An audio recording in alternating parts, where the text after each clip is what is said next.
Hello there, folks.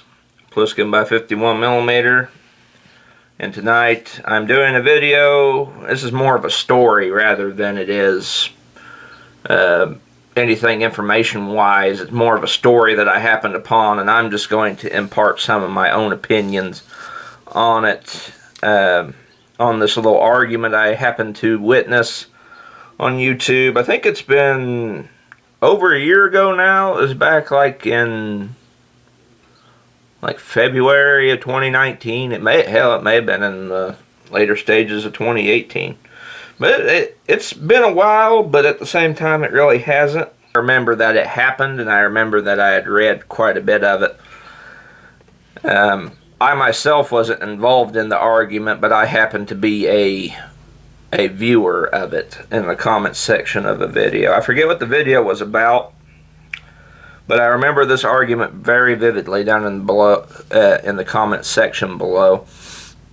There's two guys absolutely going at it with each other, arguing over which was better, 223 or 243. Now the guy who was arguing that 223 was better was saying, he's basically had an umbrella effect, saying that this cartridge here will absolutely outdo this one here at all distances, on all game, and pretty much this, you don't need this at all. Like if you were to, basically what he was saying, he's saying if you decided to choose a 243 to do hunting or any type of target shooting, anything like that, if you chose this cartridge, you were a dummy, is basically what he was saying. He was saying worse things than that, but I'll just, summarize it to that. He was saying you were a dummy if you choose 243.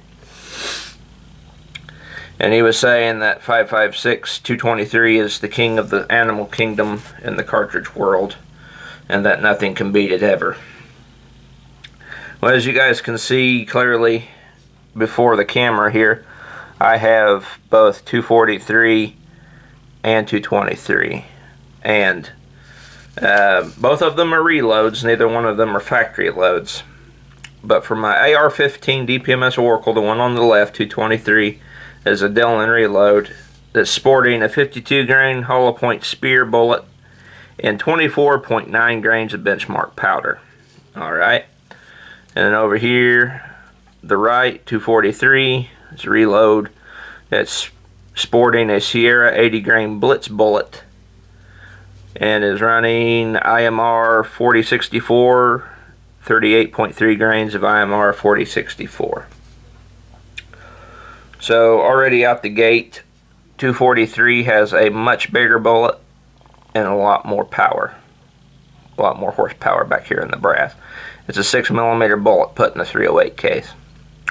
Now I'm not making this video, I'm not siding with either one of them in the regard, because the guy who was back in the 243, he wasn't really dissing 223, but the guy who was standing up for 223 5.56 was really dissing 243 in the argument that they were going back and forth in. He was very, very negative toward the idea of this cartridge even existing, really.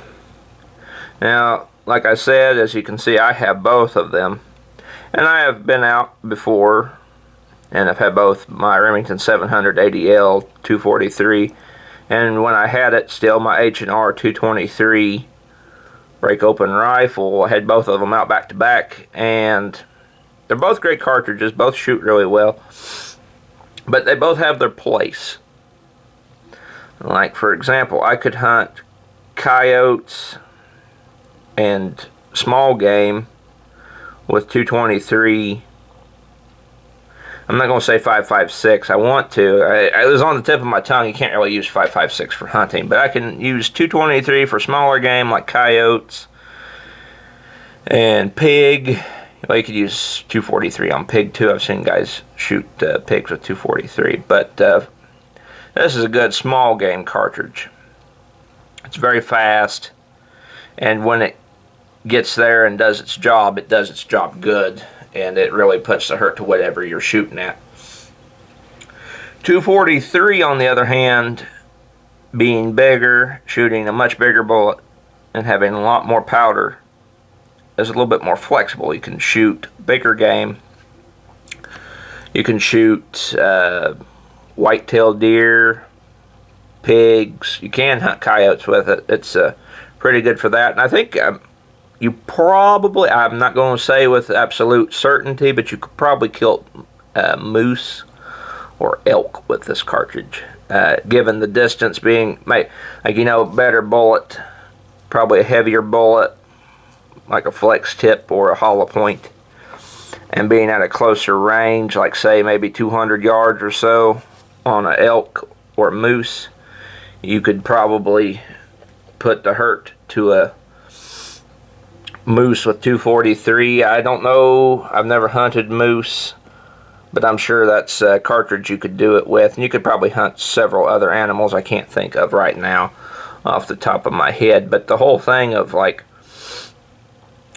saying that one absolutely outdoes the other in all things is a bit contradictory, and just simply isn't true, because there are things that a 223 can do better at a closer distance and on smaller game than you wouldn't really need a 243 for. And a 243 is better for things that you wouldn't need a 223 for. So it's better to have the best of both worlds, because as you see here, I have both of them. And that's, if I need my 243, I go grab my 243. If I need my 223, I just go and grab my AR, and then I'm good to go. So there's really the bickering there, and that's kind of why I'm doing this video too, in a sense, is because it's just so funny. People find anything to argue about. Whether, this same conversation's been had with 308. I got empty 308 case here, but this same argument's been made with 308 100 times. It's like, oh, which is better, 308 or 223? They both have their trade-offs. With the 223, you get more ammo. You can carry more ammo, but you get less range. 223, depending on your barrel length and the rifle, is a 500-yard cartridge, give or take. Although with my AR-15 16-inch barrel DPMS Oracle with a 1-9 twist, I see 223 drop off real fast at 200. Even my dad's Remington 700 223 VLS, that's what it is, it's a VLS. His drops off, and his has got a 24-inch barrel and shoots 223. It drops off at 200 pretty quick. But you could shoot out further, and we have with his before. We've shot out to 500 with his 223 before and made impacts. But in comparison to these bigger cartridges, 243 is good. I'm pretty sure probably out to 1,000. Well, I know out to 1,000. Because it's got that flatter trajectory flying bullet and all that power behind it. But there again, there's trade-offs with it too. If you got to move around a lot, say you're hunting on the move, you're hunting pigs or something, 243 may not be the best choice, because it's got all that power there, and that'd be all right. But then power and energy equals weight, so you'd be carrying a lot more ammo. If you had to carry a lot of ammo, that'd get heavy in a hurry, and that might start to wear you out, and you get fatigued quicker than you would with 223 for hunts where you have to move a lot. And then there's the whole argument too that this is an overbore cartridge where there's a smaller neck up here, and there's more powder, that's more heat on the chamber throat, and you could burn your barrel out quicker. And that's a problem you don't get with 308, because it's, the proportion of the neck is equal an equivalent to the case, so this isn't so much a barrel burner, but that's another argument for another video. My whole takeaway was, and I had no intention of getting in the middle of their little argument because I didn't want to get wound up in the fighting that they were doing on that video in that comment section. But my takeaway is, you know, kind of like with my M1A versus AR-15, just get both. Have the best of both worlds. And you need not worry what comes your way.